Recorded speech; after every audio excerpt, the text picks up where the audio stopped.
In some ways, these are dark times for human rights.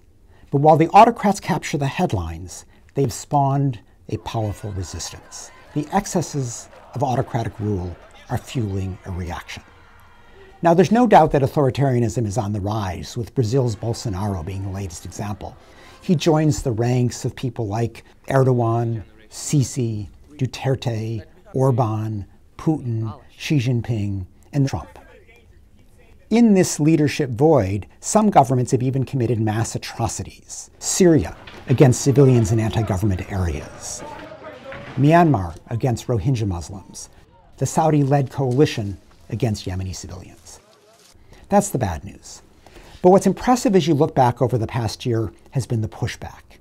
We've seen large demonstrations in Poland and Hungary. Voters ousted corrupt or autocratic rulers in Malaysia, Maldives, and Armenia. There's a new reformist prime minister in Ethiopia. US midterm voters rebuked Trump's divisive policies.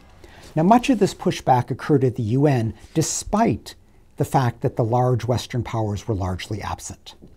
With the help of a number of Muslim governments, the UN launched a high-level investigation of Myanmar army atrocities against the Rohingya. A number of smaller European governments led the UN to continue a war crimes investigation of Yemen despite intense Saudi opposition. The leading chemical weapons agency was empowered for the first time despite Russian opposition to identify who used chemical weapons in places like Syria. A number of Latin American governments led the UN to its first ever condemnation of Maduro's repression in Venezuela. Intense European pressure on Putin led him to agree to a ceasefire in Syria's Idlib province, where 3 million civilians were at risk of a bloodbath.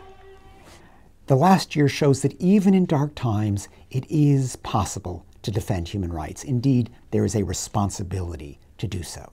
That's the message of this year's Human Rights Watch World Report.